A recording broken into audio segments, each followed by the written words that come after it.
Good morning, good evening, whatever time of day it is for you. Welcome to this thing that I do called Thor's Entertainment. I am Thor, and today I'm starting to explore the Ghost Survivor mode for Resident Evil 2. Now, Ghost Survivors is an extra mode in that game where we get to explore the what-if scenarios, where we take control of a character who died in the story mode, and we guide them to survival. With each of the Ghost Survivor scenarios, the gameplay I'm going to be showing off is going to be from the very first time I managed to beat that scenario. These are not going to be super optimized, but they should be a very good mix of me applying what I learned from my failed attempts, while also still making plenty of mistakes to make things interesting. The first Ghost Survivor chapter I'm going to do is No Time to Mourn. The character I'm going to be leading to survival is one whose demise came at his own hand after his family fell to the zombie infections. I'm going to be playing as the gunsmith Robert Kendo, and as his scenario loads, here is his reimagined summary.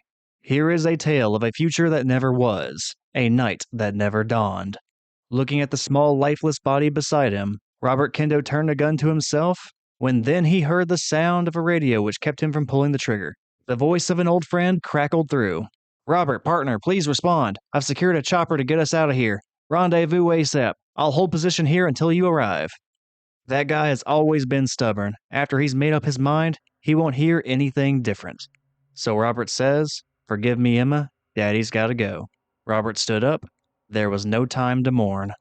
And now the film rolls.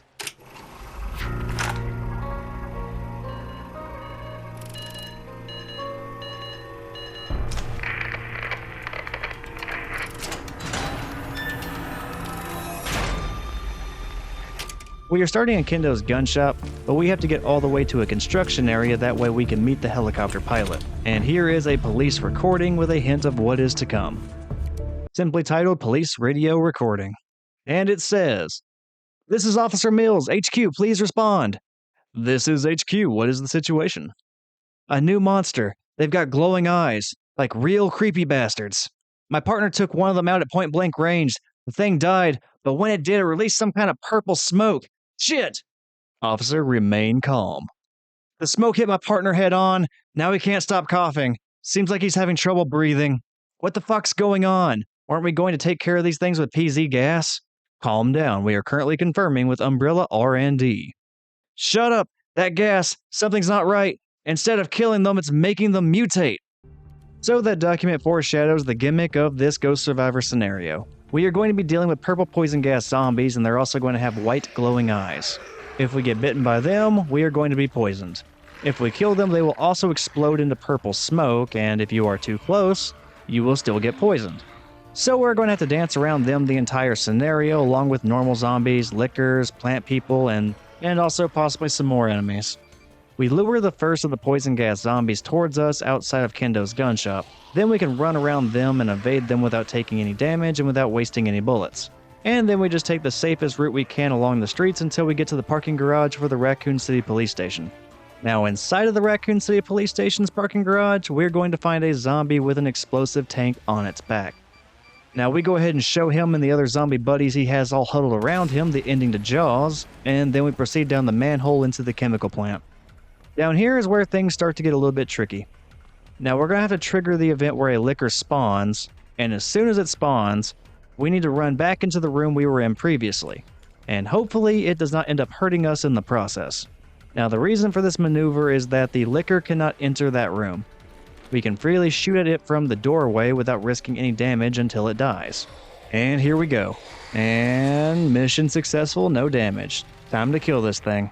And if we time it right, there was also a zombie with a tank on its back. Those two are going to cross paths, and if you manage to shoot the tank at just the right time, it is also going to damage the licker.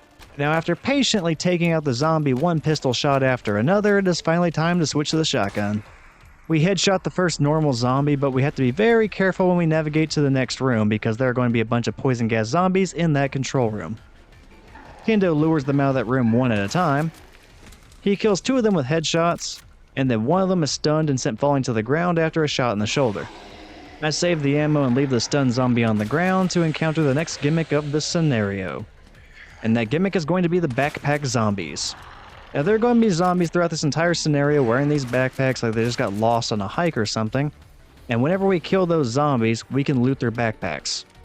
First backpack zombie is just carrying a bunch of gunpowder, but the items that they carry varies from zombie to zombie. And the backpack zombies are not in every single Ghost Survivor scenario, but this will not be the only scenario where we get to see them. And the backpack zombie is taking a lot more time to kill than I thought it was going to, and finally down it goes. And fortunately, the purple smoke he ends up exploding into is far enough away to the point that I do not have to worry about being poisoned. So we run up, we check the contents of his backpack, we find a bunch of gunpowder, and I'm just going to load up my inventory with that gunpowder and make some shotgun shells and move on to the next area. Now in the hall with all the zombies waking up, I just run by every single one of them except for the very last two. If I try running by them, they will grab me and attack me.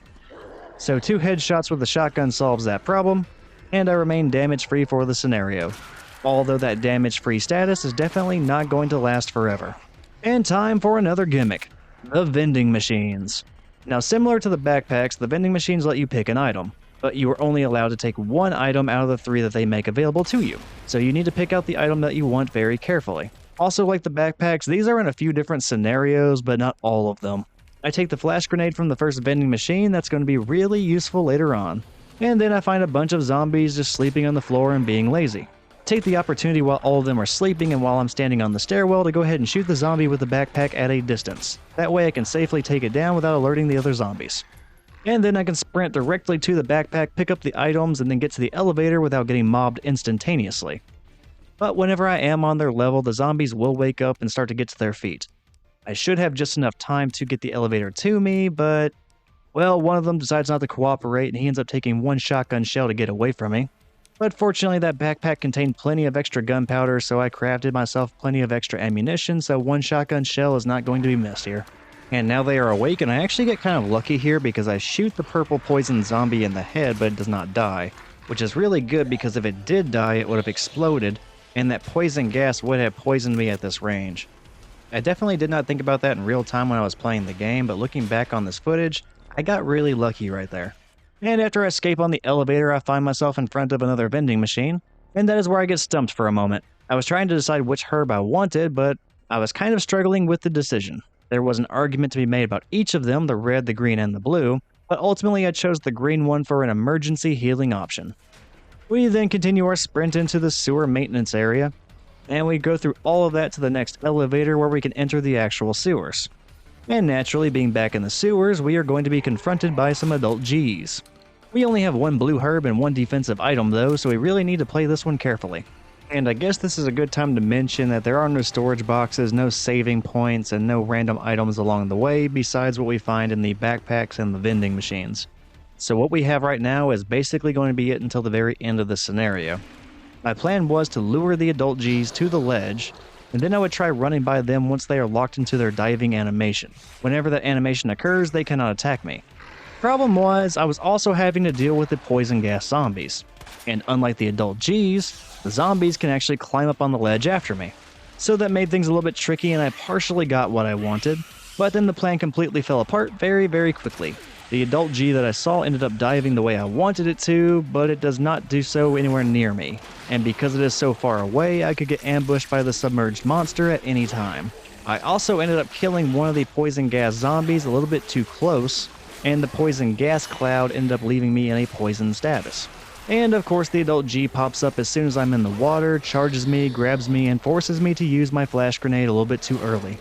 After using the flash grenade, I ended up running by the first 2 adult Gs, but getting around them was only followed up by a third one popping up and then charging me and grabbing me, and since I do not have a defensive item this time around, I am forced to take whatever damage it throws at me. I lost my defensive item, I took damage, I needed to use both my green and blue herbs at the same time, and there was some concern that this run was spiraling out of control and I was going to be forced to reset. Then again, I was able to make it out of the sewer water and run away from the adult Gs eventually, so there is still a chance. Now after leaving the water, a plant person got in our way and was blocking the exit to the sewer control room. But our shotgun ends up bailing us out there, and the shotgun continues to save us as I shoot one more plant person and then evade a poison gas zombie, all in the top portion of that control room. And then once we were on the bottom portion of the control room, we did the exact same thing to one more plant person, who was just waiting for us right beside that chess piece puzzle. Now that door is still unlocked and open from when Claire and Leon ran through this area back in the story mode.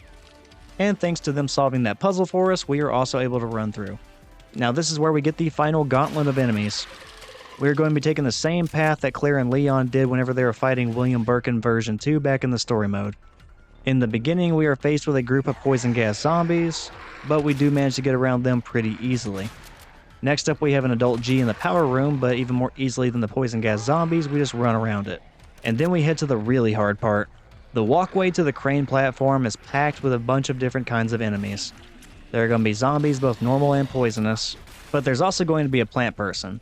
So we need to be really careful about how we use our shotgun shells. Without a defensive item, if that plant person grabs us, he is guaranteed to kill us. So yeah, there's going to be a lot of focus on the plant person, but then we still have to deal with the zombies. Now I instantly make things harder on myself by killing the first poison gas zombie at too close of a range. So entering the hard part, I'm already poisoned.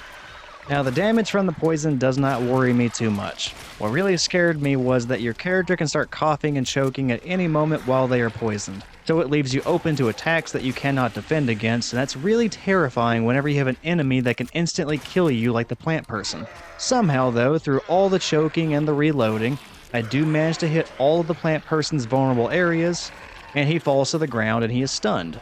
I also ended up getting headshots on a large number of the zombies, and I thought that I had gotten them all, so I ran ahead, but it turned out there were about 4 more zombies left. And I thought that was going to be it. I thought I was going to die, but somehow I ended up surviving.